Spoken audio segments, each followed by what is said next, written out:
जवळजवळ मला दिवसाला 6 ते 6.5 हजारापर्यंत उत्पन्न मिळतंय। ह्या उद्योगातून जे काही निर्माण करते तर तो माल मला कुठे विकायला जावं लागत नाही किंवा कुठे खरेदी करायला जावं लागत नाही। म्हणजे माझा हा घर बसल्या उद्योग आहे। हा उद्योग खेडेगावामध्ये चालू आहे आणि इतर लेबर वगैरे लागणे म्हणजे अजिबात लागत नाहीत। मी एकटी हा बिझनेस हँडल करू शकते। उद्योगामध्ये हा कष्ट नाहीयेत आणि प्रॉफिट पण चांगला आहे। तर महिलांसाठी माझं एकच सांगणं आहे की तुम्ही खरंच ह्या उद्योगाचा विचार करावा। तरुण पिढीला माझं एकच सांगणं आहे की जर तुम्ही उद्योगात पडलात तर तुमची जे 10-20 वर्ष जाणार आहे तुमचे 80,000 पेमेंट होण्यासाठी, तर तेच तुम्ही उद्योगात पडला तर तुम्ही एका महिन्याला तेवढी पेमेंट आता स्टार्ट पासून घेऊ शकताय।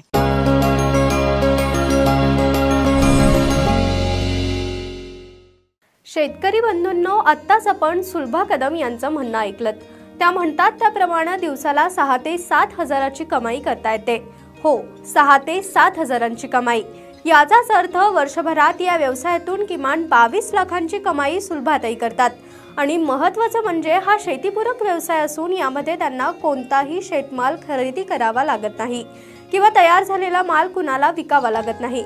चला तर मग जाणून घेऊया या व्यवसायाबद्दल अधिक माहिती सुलभा कदम यांच्याकडूनच। एक महिला उद्योग करते आणि दिवसाला 6,000 6.5 हजार मिळवते। नेमकं काय उद्योग असेल असं तुमच्या मनात शंका आली असेल तर हा उद्योग म्हणजे मी शेतात जे तेलबिया पिकतात, इव्हन करडी असेल, भुईमुगाच्या शेंगा असतील किंवा सूर्यफूल असेल किंवा तुमच्या दारात 10-20 नारळाची झाडं असतील तर त्या खोबऱ्याचं सुद्धा मी तेल काढते। तर ह्या अशा सगळ्या तेलबियांपासून तेल काढण्याचा माझा बिझनेस आहे। तसं पाहिलं तर सुलभा कदम यांचा पूर्वीपासून डाळ मिलचा व्यवसाय आहे, परंतु या उद्योगासाठी त्यांना मनुष्यबळाची जास्त गरज भासते। एखाद दुसरा मनुष्य जरी कामावर आला नाही तरी खूप अडचणी निर्माण होतात। त्यामुळेच कमीत कमी मनुष्यबळात जास्तीत जास्त नफा कमवून देणारा व्यवसाय सुलभाताई शोधत होत्या। यातूनच त्यांना कोल्ड प्रेस ऑइल एक्सपेलर म्हणजे तेल प्रक्रिया उद्योगाबद्दल माहिती मिळाली आणि पुरेशी माहिती जाणून घेतल्यानंतर त्यांनी थेट या व्यवसायाला सुरुवातही केली। तुम्ही गिरणीमध्ये ज्वारी दळायला जाता तसं लोक माझ्याकडे शेंगा किंवा करडई घेऊन येतात। मग मी ते वजन करते आणि पर किलोला मी 10 रुपये रेंटने म्हणजे 10 रुपये त्यांचं क्रशिंगचा रेट घेते। तर 10 रुपये किलो प्रमाणे मी त्यांना तेल काढून देते। मग दिवसाला माझं कमीत कमी एका तासाला 80 किलो क्रशिंग होतं। म्हणजे मला आता मी ग्रामीण भागात असल्यामुळे मला 8 तास लाईट आहे। 8 तासाचं जवळजवळ 8 64 6 क्विंटल 40 किलो कमीत कमी माझं क्रशिंग होतं। मग कमीत कमी 6 क्विंटल जरी धरलं तरी माझं एका क्विंटलला 1000 रुपये, 10 रुपये किलो प्रमाणे 1000 रुपये झाले तर 6,000चं माझं डेली काम होतं।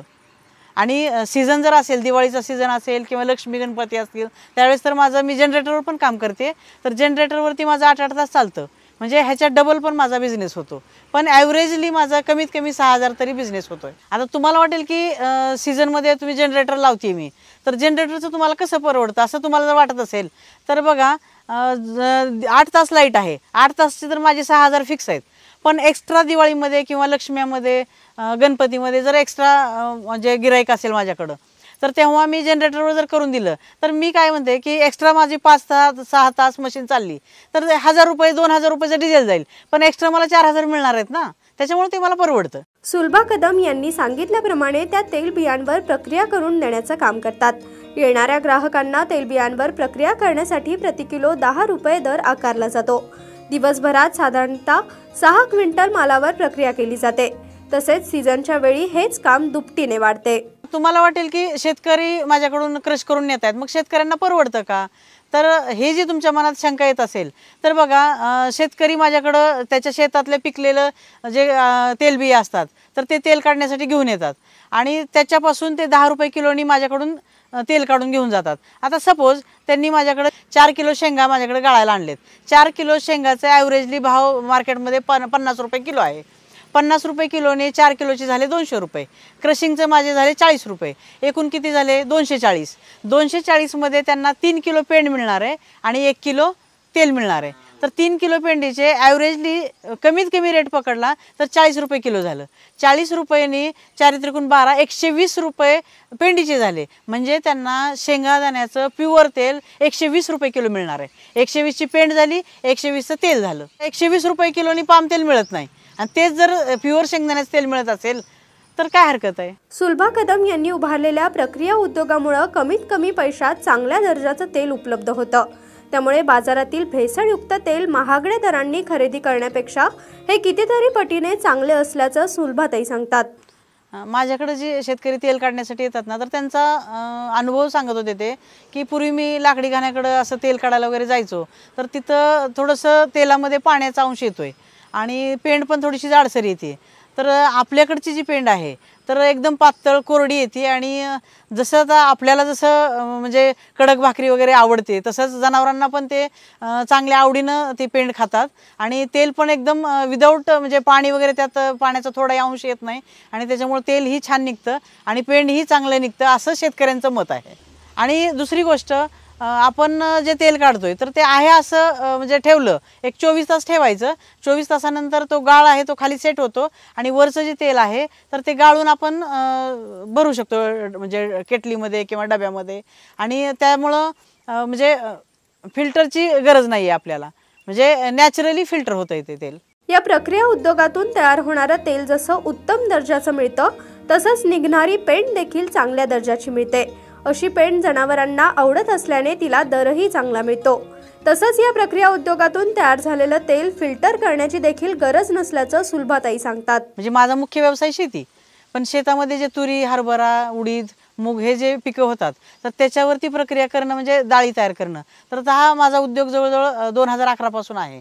पण काय व्हायचं की त्याच्यामध्ये मॅन पॉवर खूप लागायची, म्हणजे जवळजवळ 4-5 माणसं लागायची कामाला. म्हणजे त्याच्यातली 2 माणसं जरी कमी झाली तरी म्हणजे सगळा गोंधळ व्हायचा. मग मला वाटायचं की आपण थोडंसं कमी माणसं लागतील असा उद्योग चूज करूया आता एखादा. आणि म्हणून मी ऑइल मिलचं माझ्या डोक्यात होतं आणि मी त्यासाठी बऱ्याचशा ठिकाणी सर्वे करत होते.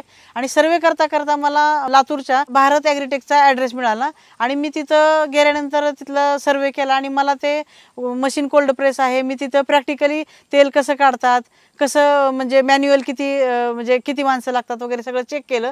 तर म्हणजे एकटी बिझनेस करण्यासारखं आहे असं मला जाणवलं आणि मी लगेच निर्णय घेतला आणि मी ती मशीन घ्यायचं फायनल केलं. या व्यवसायासाठी सुलभाताई यांना त्यांचे पती फार मदत करतात. एकमेकांच्या मदतीमुळेच त्यांचा हा व्यवसाय यशस्वी झाल्याचं त्यांचं म्हणणं आहे. सुलभाताई यांचे पती प्रकाश कदम गेल्या 34 वर्षांपासून शेती करतात. त्यांची तब्बल 39 एकर शेती असून यामध्ये ते करडई तसेच इतर पिके घेतात. उत्पादित झालेली करडई जेव्हा बाजारात विकली जाते तेव्हा तिला 6,000 रुपये प्रति क्विंटल याच्यावर दर मिळत नाही. परंतु जेव्हापासून करडईवर प्रक्रिया करून त्याचं तेल विकलं जातं तेव्हा हाच दर एका क्विंटल मागे 10,200 रुपयांपर्यंत मिळत असल्याचं त्यांचं म्हणणं आहे.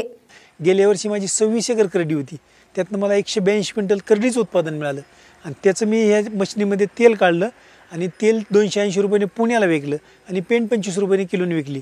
तर ॲव्हरेजली मला जी 6,000 करडी विकत होतो त्याच करडीचा भाव मला 10,200 रुपये बसला. आमची सगळ्याची वाटचाल दवाखान्याकडे जाणार आहे, त्यामुळे भविष्य काळामध्ये येणाऱ्या ह्या तेलाला पर्यायच राहणार नाही. लोकांचं आरोग्य सगळ्याच गोष्टी त्यापासून सुरक्षित राहणार आहेत. आणि मला माझं नशीब असं चांगलं, हे जे भारत ॲग्रीटेकची मशीन जी मिळाली मला, ते म्हणजे मला बिगर रोगाची द्राक्षाची बाग असल्यासारखं आहे. 10 एकर द्राक्ष बाग सांभाळल्यावर जेवढा नफा मिळतो तेवढा ही मशीननं मला गेल्या 2 वर्षात नफा दिला. एकूणच सुलभा कदम आणि त्यांच्या पतीने एकमेकांच्या मदतीने तेल प्रक्रिया उद्योगातून चांगली आर्थिक कमाई केली आहे. मी इथं 2002ला एका छापरात राहत होतो. आज माझा बंगल्याचं काम चालू आहे केवळ ह्या मशिनरीमुळे. महिला वर्गाने किंवा तरुणांनी देखील असा व्यवसाय केल्यास नक्कीच आर्थिक प्रगती साधता येणार आहे.